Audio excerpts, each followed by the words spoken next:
Hi! In front of me is Samsung Galaxy S4 and today I would like to show you how you can add screen lock on this device.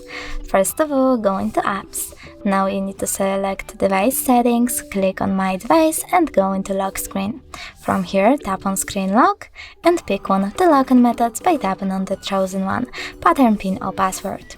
After that, you need to enter it and choose Continue at the bottom right corner. Then repeat it and tap on Confirm.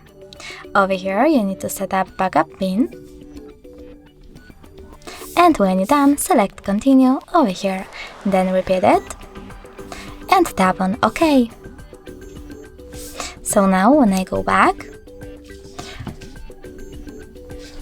turn off my screen, then turn it back on, I can see that pattern is now required.